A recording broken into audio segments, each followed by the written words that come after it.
Que Dieu vous bénisse. Nous vous saluons au nom de Jésus-Christ. Nous sommes heureux de vous avoir au milieu de nous ce soir. Nous sommes invités dans la maison de Dieu. Et quand Jésus nous invite, il ne manque à aucun de ces rendez-vous.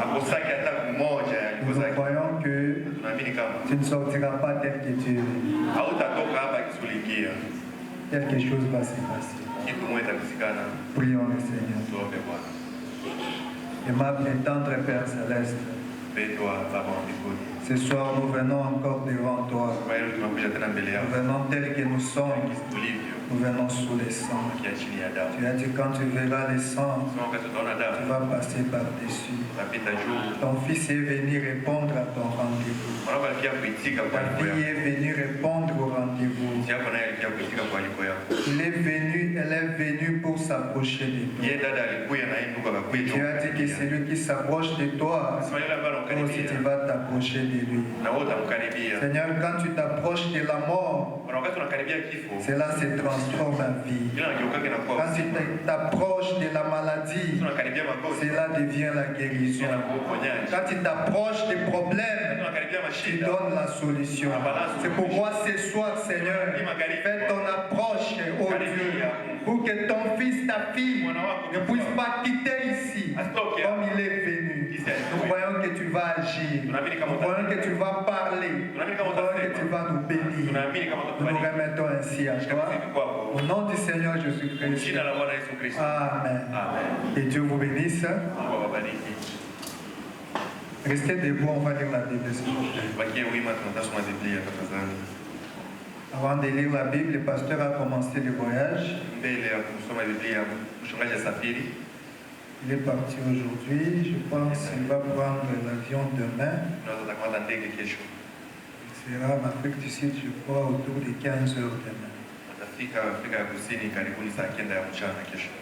N'oubliez pas de prier pour lui. Nous sommes dans 2 Rois, ouvrons nos Bibles dans 2 Rois, chapitre 5, à partir du premier verset jusqu'au 8e. Nous lisons au nom du Seigneur Jésus. Naaman, chef de l'armée du roi de Syrie, jouissait de la faveur de son maître et d'une grande considération. Car c'était par lui que l'Éternel avait délivré les Syriens. Mais cet homme fort et vaillant était lépreux. Or les Syriens étaient sortis par troupes et ils avaient amené captive une fille du pays d'Israël.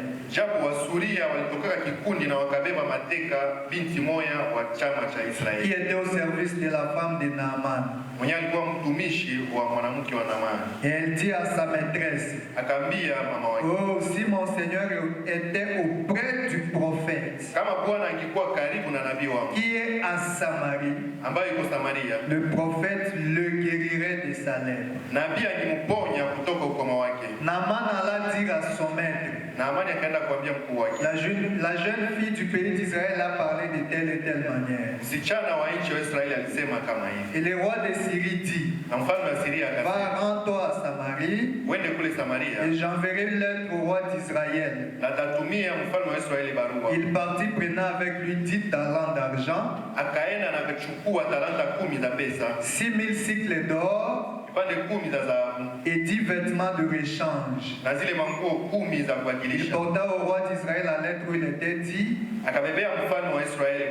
maintenant quand cette lettre te sera parvenue, tu sauras que je t'envoie Naaman, mon serviteur, afin que tu le guérisses de sa lèpre. Après avoir lu la lettre, le roi d'Israël déchira ses vêtements et dit, suis-je un Dieu pour faire mourir et pour faire vivre? Il Il s'adresse à moi afin que je guérisse un homme de sa lèpre. Sachez donc et comprenez qu'il cherche une occasion de dispute avec moi. Verset 8. Lorsqu'Élisée, homme de Dieu, apprit que le roi d'Israël avait déchiré ses vêtements, il envoya dire au roi: pourquoi as-tu déchiré les vêtements? Laisse-les venir à moi, et il saura qu'il y a un prophète en Israël. Que Dieu bénisse la lecture de sa parole. Vous pouvez vous asseoir, s'il vous plaît. Encore une fois, soyez le bienvenu au milieu de nous. Nous sommes là, c'est la journée de prière. Nous voulons parler de petits quelque chose qui va nous permettre de prier. Et mon sujet ce soir, peut-être cette semaine, je vais parler du surnaturel. Les surnaturels. Frère Branham a prêché ça le 29 janvier 1956. Il a intitulé Les surnaturels ou atmosphère spirituelle. C'est de ça qu'on veut parler ces temps. Qu'est-ce que les surnaturels?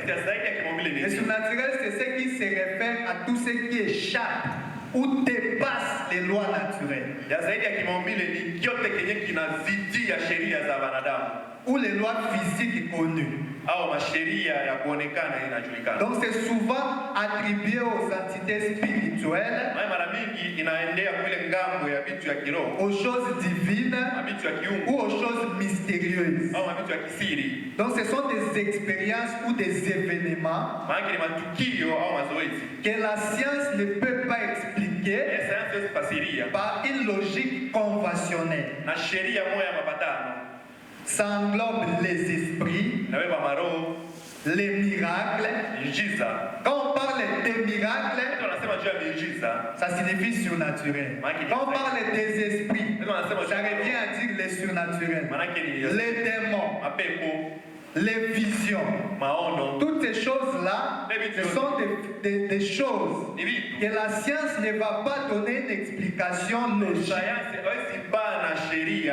Donc tout ce qui dépasse les lois naturelles, une intervention divine dans le monde physique, c'est ce qu'on appelle les surnaturels. Maintenant, pourquoi on doit l'apprendre? Pourquoi étudier les surnaturels? Frère Branham dit ceci: démonologie, domaine physique. Paragraphe 91. L'armure complète de Dieu, c'est par la foi. Nous n'avons pas une seule chose naturelle dans ce monde, de ce monde.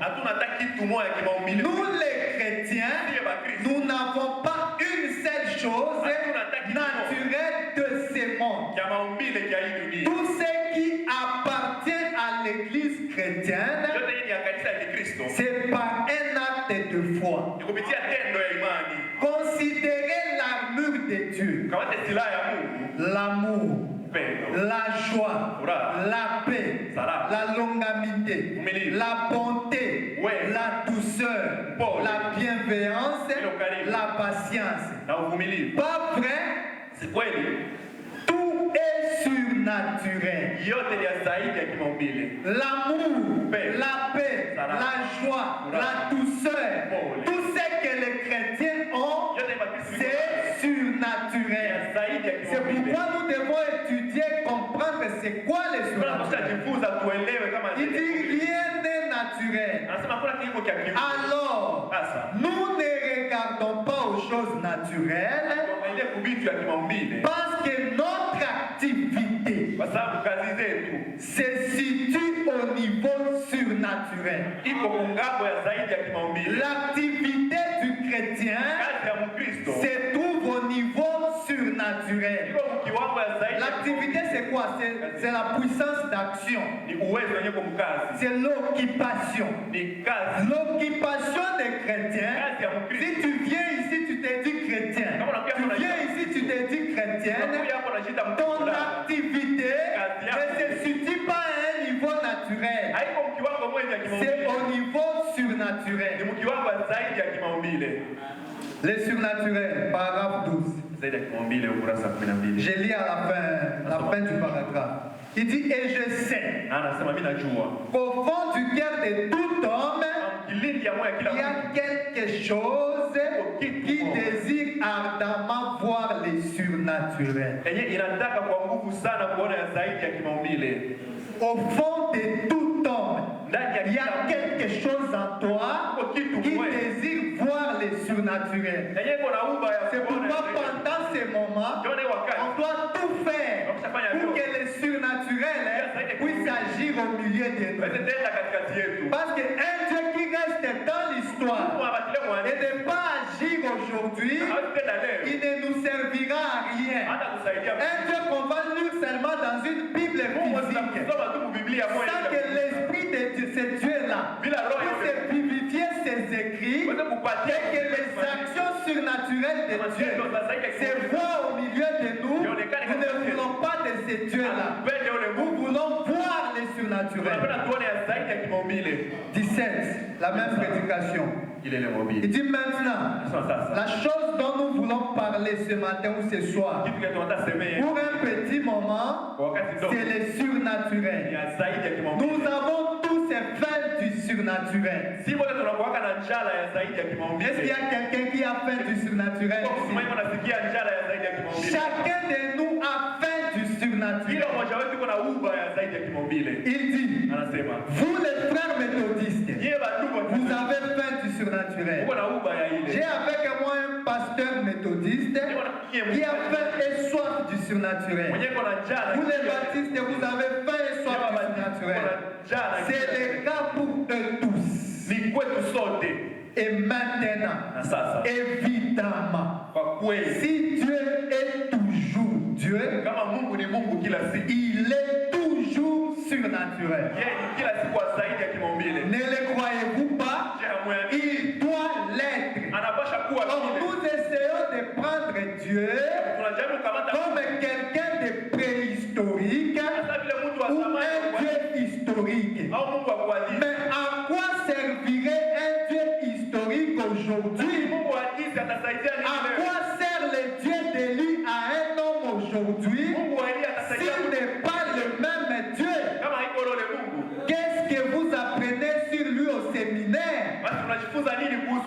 Eh bien, s'il était une réalité historique et pas le même aujourd'hui, il vous serait plus avantageux d'apprendre l'agriculture ou quelque chose de ce genre, quelque chose qui aiderait quelqu'un. Il vous serait plus avantageux que vous aviez appris, si vous aviez appris à vos enfants à devenir des architectes plutôt que des ministres, s'il est un Dieu historique, pas les mêmes aujourd'hui. À quoi sert le Dieu de Moïse s'il n'est pas le même Dieu aujourd'hui? Réfléchissez-y donc. C'est pour ça qu'on est là ce soir, pour réfléchir. Parce que nous avons écouté, le surnaturel, c'est ce qui échappe aux lois naturelles. C'est ce qui se passe, quelque chose que Dieu fait, et les hommes ne peuvent pas expliquer cela. Et nous l'avons lu dans les Bibles. Nous avons lu ça dans les brochures. Mais si ces actions-là, des dieux de la Bible, des dieux des brochures, ne sont pas les mêmes au milieu de nous, alors à quoi ça nous sert de parler de ces dieux-là qui a seulement agi là-bas et ici il ne peut pas agir? Il ne nous servira à rien.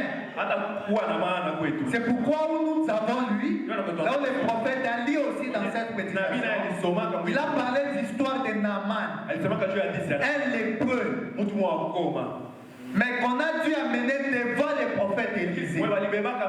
Et Élisée a dit, les dieux là, dont je serai vivant, vivant. Ne déchire pas tes vêtements, roi. Parce que les Syriens, les païens doivent savoir qu'il y a un Dieu en Israël. Quand une situation désastreuse vient sur toi, quand l'ennemi te provoque, quand le diable te tente, il est temps pour toi de savoir où tu te tiens. Et tu as dit à un message, et le Dieu surnaturel est dans le message. Tu ne dois pas te tracasser. Tu ne dois pas déchirer tes vêtements. Il est temps pour toi de te mettre debout et dire qu'il y a un Dieu. Le Dieu d'Élie, le Dieu d'Élisée, le Dieu de William Branham est vivant et il est dans le message.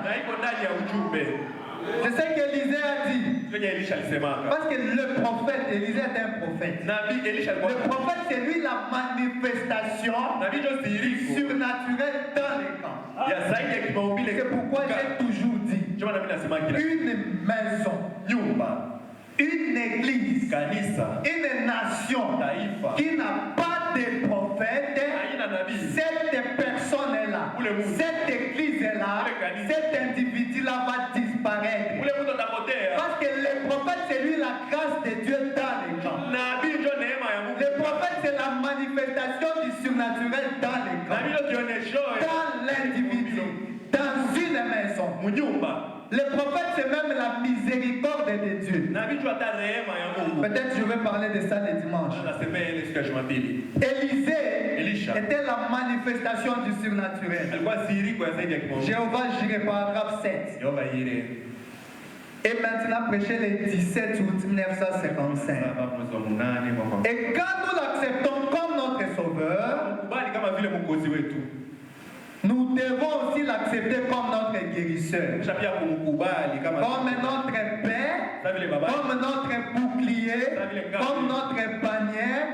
Tous ces noms relatifs à la rédemption, l'attitude permanente de Dieu envers son peuple demeure donc la même. Donc je pense personnellement que Dieu a fait tout ce qu'il devait faire. Laissez-moi bien dire. Bon, je pense personnellement que Dieu a fait tout ce qui devait être fait.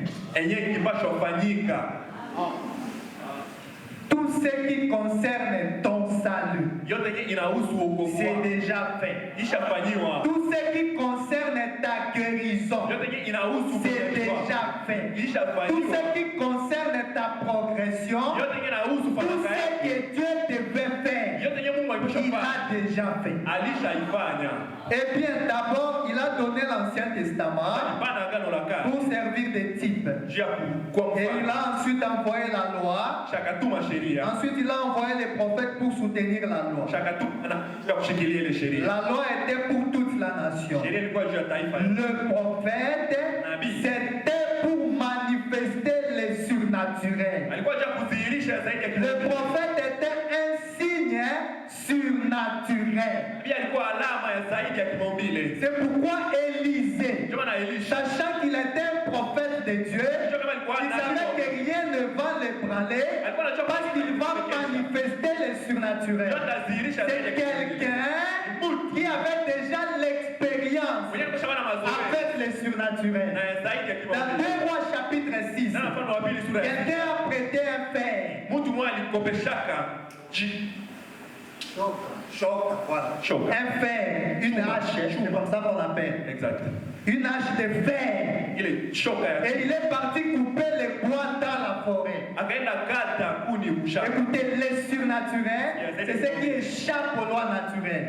C'est que la science ne peut pas expliquer. Un fer, quelqu'un a prêté cela, et pendant qu'il coupait les bois, à côté des eaux, lisons ça, 2 Rois chapitre 6, versets 5 à 7. Et comme les deux abattaient une poutre, le fer tomba dans l'eau. Il s'écria, ah mon Seigneur, il était emprunté. L'homme de Dieu dit, ça c'est Élisée, où est-il tombé? Et il lui montra la place. Alors Élisée coupa un morceau de bois, le jeta à la même place et fit surnager le fer.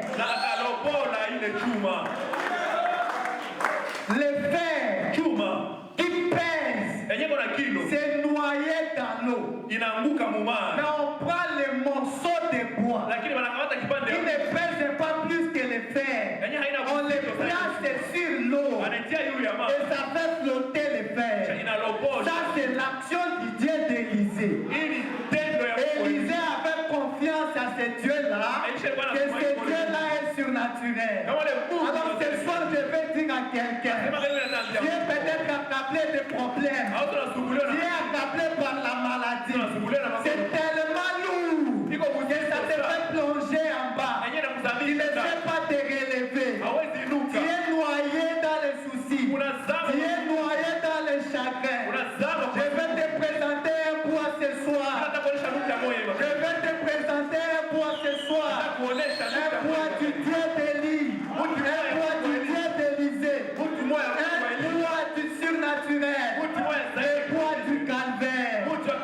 Ça va faire nager tes problèmes. Ça va faire nager tes maladies. Et cela se transformera en solution. Il n'y a rien. Alors rien qui va résister devant le poids du calvaire. Ça adoucit chaque expérience.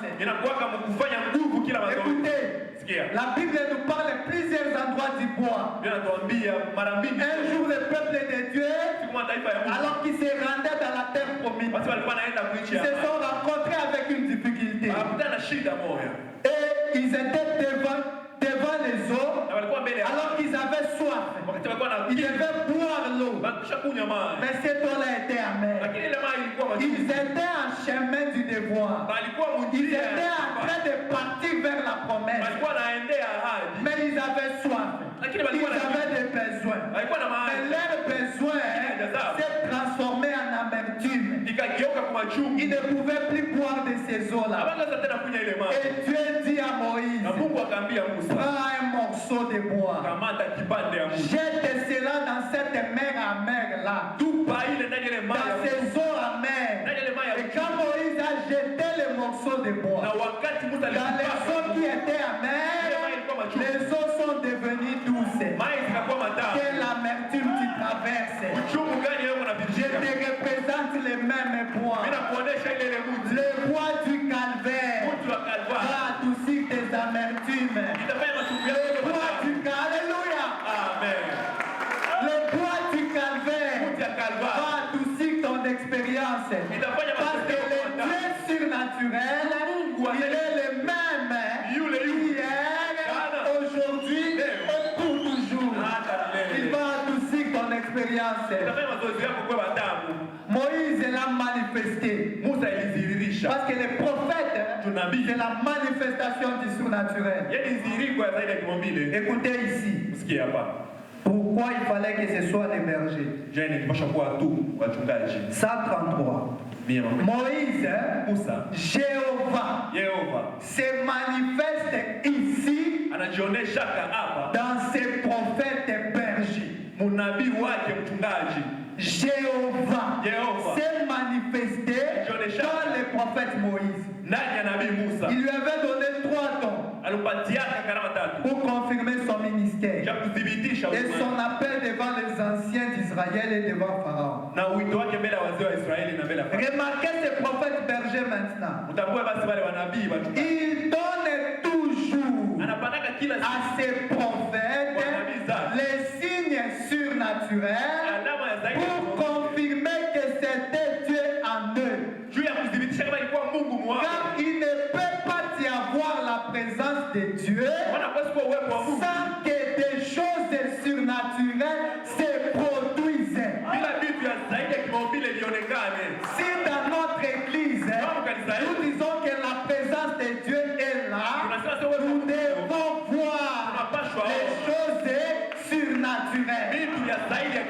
Si le surnaturel n'est pas là, c'est un cimetière.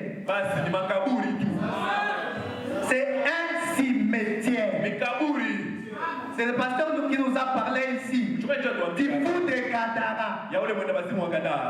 Il avait des pierres, des révélations, des petites citations. On peut lire les citations dans l'église, mais on est dans un repère des démons. Et ces citations-là, ça faisait quoi?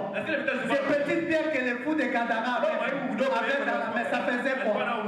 Il s'est blessé avec ça. C'est pourquoi, avec leurs citations mal placées, ils se blessent eux-mêmes avec ça. Mais quand le Dieu de Jésus vient, la folie doit quitter. Le surnaturel doit agir. C'est pourquoi sa présence au milieu de nous, nous voulons la manifestation du surnaturel. Amen.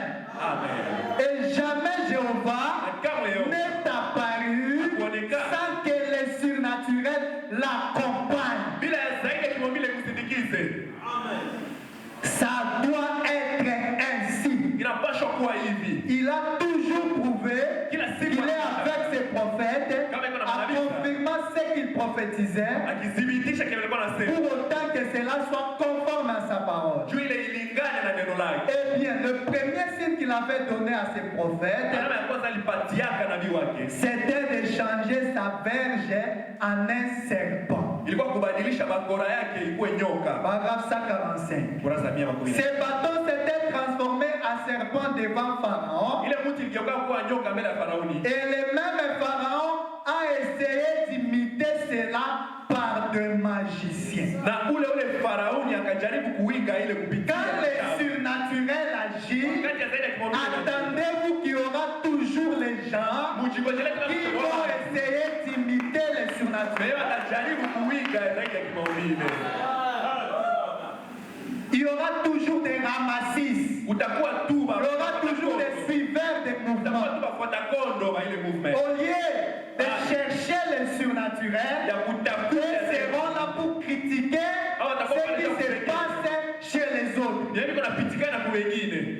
Alors, on ne doit pas se contenter de l'imitation.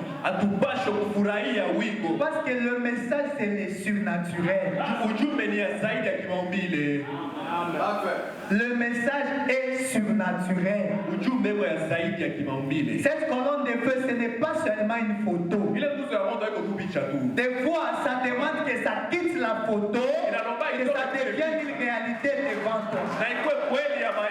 Bon, peut-être, c'est difficile d'expliquer certaines choses si on n'a pas encore vécu ça. Si tu n'es pas encore affronté devant une situation où tu peux sentir que cette colonne de feu a quitté la photo et s'est intégrée entre toi et le problème. C'est là que tu sauras que les messages, ce ne sont pas des citations de perroquets. Le message, c'est une réalité. Le Dieu de Branham est surnaturel. Ne nous contentons pas de l'imitation. Parce que ces serpents-là que Janès et Jean-Presse sont fabriqués, le Dieu de Moïse a avalé cela. Le Dieu de Moïse aujourd'hui, c'est le Dieu de William Marion Branham. Qu'il éveille ou non, tous les grands prédicateurs aujourd'hui, que ce soit les évangéliques ou les baptistes ou qui ce soit, tous ils tirent leur origine du message de Branham. Même les pages internet qui essayent un peu de décrire William Branham. Ils disent un prophète américain, ceci, cela, et il a manifesté le surnaturel. Et même ils disent que, mais il en a fait un peu trop. Parce que les choses qui se sont faites dans le ministère de Branham, C'est pourquoi nous devons aimer cela pour que ce même Dieu-là puisse devenir Dieu au milieu de nous. Nous sommes fatigués des orateurs. Nous sommes fatigués des débats. Nous sommes fatigués des polémiques. Nous voulons l'action du surnaturel. L'épouse, elle est surnaturelle et elle croit les dieux surnaturels. Regardez Eliezer. Eliezer a fait sa prière seule. De la femme qui verra ceci, qui verra ceci. Moi je saurai que c'est cette femme-là qui est choisie pour mon maître. Rebecca n'était pas là. Mais Rebecca, parce qu'il y avait la profondeur de surnaturel en elle, elle a compris la soif qu'il y avait dans Eliezer. Amen. C'est pourquoi nous devons faire tout. Écoutez ce que Branham dit. Ce qu'il veut. Laissez-moi lire ceci. Je suis dans la prédication. Écoutez-les. Péché le 1er mars 58. Je lis le paragraphe 31 pour gagner le temps. Père, fais qu'il soit un. À ceci, tous les hommes connaîtront que vous êtes mes disciples si vous avez de l'amour les uns pour les autres. Et ici, nous tous, la grande église de Dieu, juste comme nous sommes séparés, que pense le Saint-Esprit dans la présence du Père? Témoignez un peu plus de gentillesse les uns envers les autres églises. Témoignez un peu de gentillesse. Même si le frère a mal agi. Le surnaturel, le 12 et ici le pasteur va imposer les mains. Le Saint-Esprit, c'est lui le surnaturel. Écoutez, sans le Saint-Esprit, nous ne sommes rien. Dieu ne te connaît pas tant que tu n'as pas reçu le Saint-Esprit. Si tu viens ici chaque mardi, chaque mercredi, chaque vendredi, chaque dimanche, tu paies ta dîme. Le pasteur est pris, tu es béni. Tant que tu n'as pas reçu le Saint-Esprit,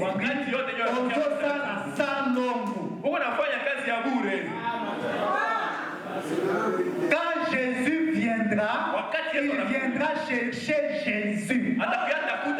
Et le Jésus qu'il viendra chercher, c'est le Saint-Esprit en toi.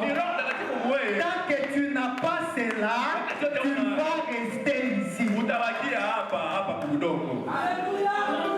C'est pourquoi c'est lui qui amène le surnaturel. C'est pourquoi nous voulons ces dieux-là.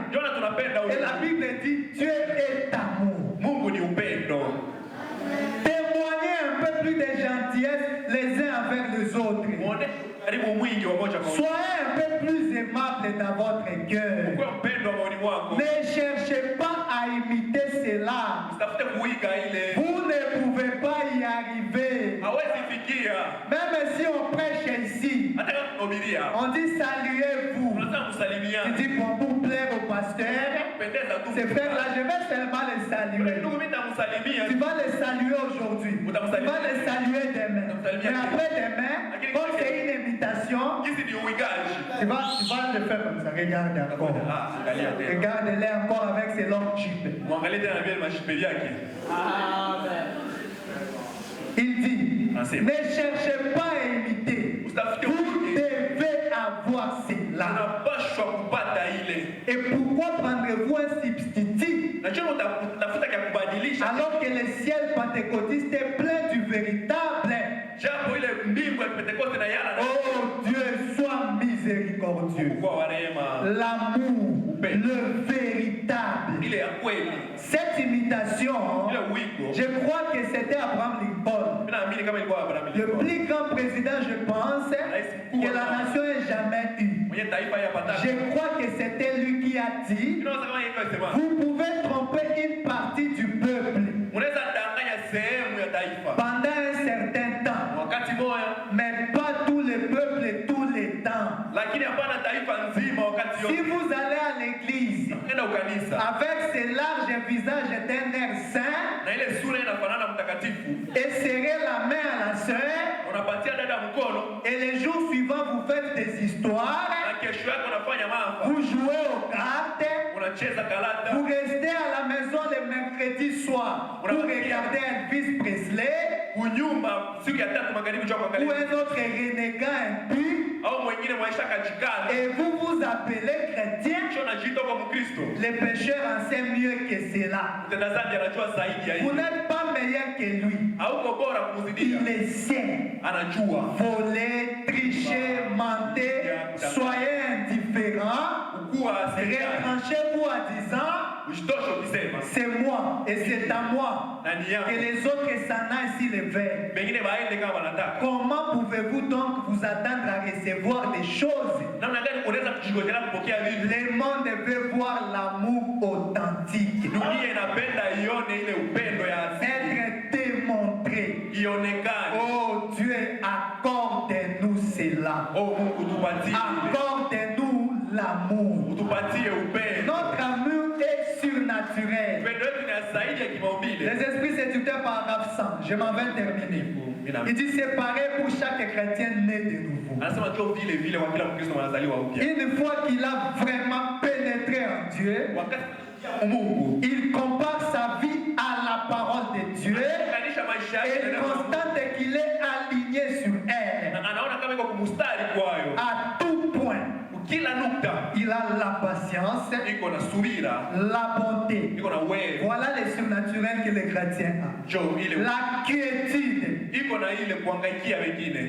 la douceur, la puissance, la foi, l'amour, la joie, la paix. Il n'est pas ballotté comme une mer agitée. Il ne se tracasse pas pour chaque petite chose qui arrive. Il ne saute pas ici et là comme un bouchon de lait sur un océan battu par les vents. Il est inébranlable. Son cœur est pur. Ses pensées sont pures.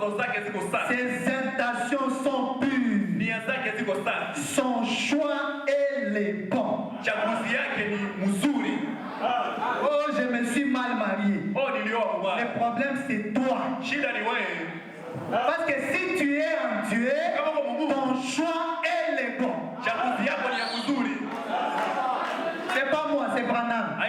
Quelqu'un qui est en Dieu, son choix est le bon. Ce que tu vas choisir, ça sera bon. Oh, c'est cette femme qui me fait rétrograder.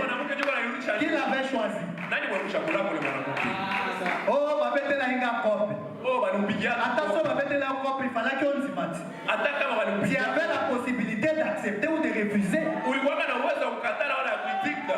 Le problème, ce n'est pas elle. Le problème, ce n'est pas lui, frère. Le problème, c'est toi. Si tu es en Dieu, ton choix est le bon. Son choix est le bon. L'enfer tout entier ne peut pas le faire broncher. L'enfer tout entier ne peut pas le faire broncher. C'est pourquoi nous devons être sérieux avec Dieu. Nous devons vouloir les surnaturels au milieu de nous. Parce que Dieu est surnaturel. Quand Dieu est là, les œuvres surnaturelles doivent venir à qui irions-nous, paragraphe 4. Hier soir, j'avais annoncé à mon église disant que chaque personne ici qui n'a pas le Saint-Esprit vient à Châteauroy. Je suis pratiquement sûr que vous allez les recevoir avant de rentrer. Avons-nous une place pour prier ainsi? Je pense que c'était Budi Robinson qui avait une fois dit, Seigneur, si tu ne me donnes pas le Saint-Esprit, à ton retour tu trouveras un tas d'os gisant ici même dans ce champ. C'est alors qu'il avait reçu. Lorsque vous devenez sérieux avec Dieu, Dieu sera sérieux avec vous. Si seulement nous pouvons nous débarrasser de ces petites secousses. Oh, peut-être qu'il le fera, peut-être, j'espère qu'il le fait. Il le fera, il l'a promis. C'est ainsi que nous aimerions croire cela. J'aimerais poser à quelqu'un une question. Est-ce que tu as faim du Saint-Esprit? Est-ce qu'il y a quelqu'un ce soir dans cet auditoire qui a faim et soif du Saint-Esprit? Il lève la main. Moi j'ai faim et soif du Saint-Esprit. Et si tu as faim et soif du Saint-Esprit, frère Branham me dit que tu l'as déjà. Pareil à l'aigle. 84. Croyez-vous de tout votre cœur? Maintenant restons tranquilles juste un instant. Maintenant, si vous me considérez comme son serviteur, si c'est le cas, je l'apprécierai. Je peux vous aider. Maintenant, vous tous ici qui cherchez le Saint-Esprit de Dieu, levez la main. Vous avez faim.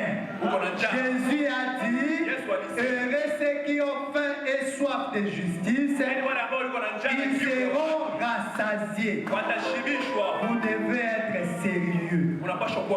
Vous devez venir à Dieu en croyant que vous allez les recevoir. Il y a quelques instants, je disais que ces gens ne pouvaient pas chasser un mauvais esprit. Ils ont dit, pourquoi n'avons-nous pas pu chasser cela? Jésus leur a répondu, c'est à cause de votre incrédulité.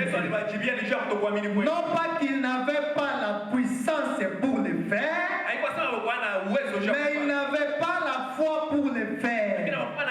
Eh bien, vous avez le droit de recevoir le Saint-Esprit. Vous avez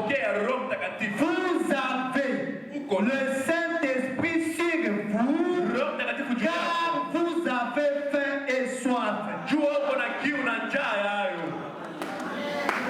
On dirait pas quitter. On dit ceci. Vous avez le Saint-Esprit sur vous, car vous avez faim et soif. Jésus a dit, vous êtes heureux, même tu sais le fait que vous avez faim et soif. Eh bien, écoutez-moi et croyez. Que Dieu vous bénisse. On peut s'élever. Les surnaturels. L'expérience du bois. Le bois va adoucir chaque expérience que tu as. Fermez les yeux.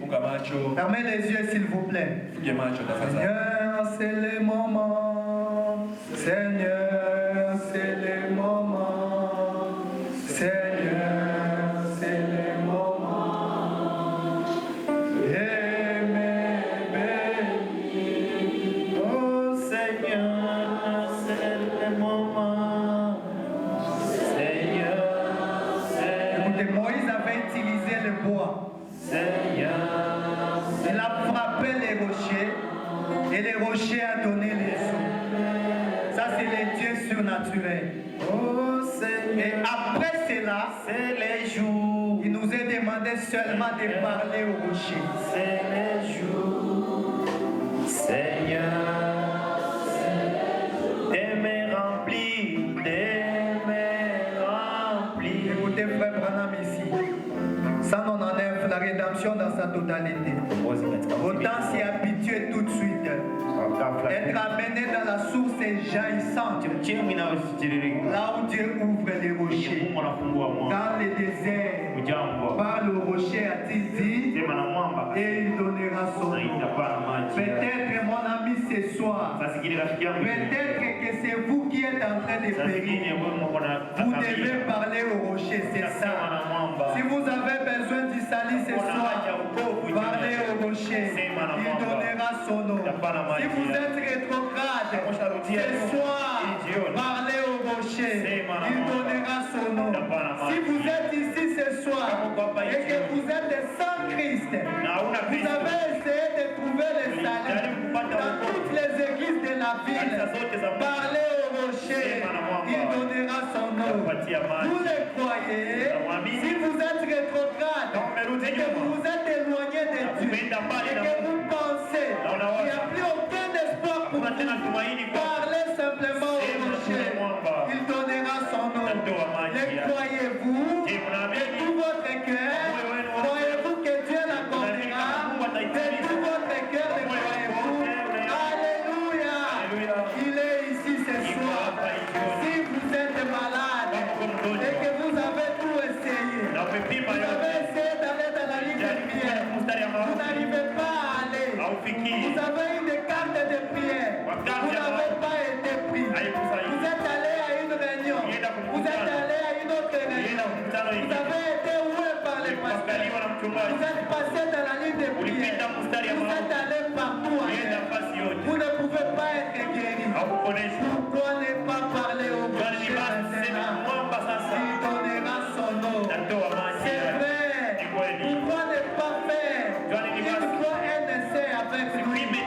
Il est le Dieu surnaturel qui est ici ce soir. Pourquoi ne pas essayer d'expérimenter? Parlez-lui ce soir. Pendant une minute de ton problème là qui attend duré. Trouver la solution. Parlez-lui, parlez-lui, frère. Il est vivant, il est présent, il est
Et pour ces mois, alors, dans les 12 jours qui restent, que ton fils témoigne, que ta fille témoigne, que le Dieu surnaturel est toujours vivant. Accorde-les, Seigneur, accorde-les nous. Déverse ton amour envers ton peuple. Seigneur Jésus, toi tu as pu nous aimer alors que nous étions pécheurs. Seigneur Jésus, tu sais ce qu'on a fait même aujourd'hui, mais tu nous as pardonné. Alors Seigneur, si toi le même es Dieu, tu habites en nous, même si nous savons que le frère a mal agi, même si nous savons que la sœur a mal agi, nous pouvons toujours les pardonner. C'est ce Dieu-là que nous voulons. Un Dieu qui pardonne, un Dieu qui pardonne, un Dieu qui sait, même si elle sait. Merci pour ta présence. Merci Jésus. Merci Seigneur.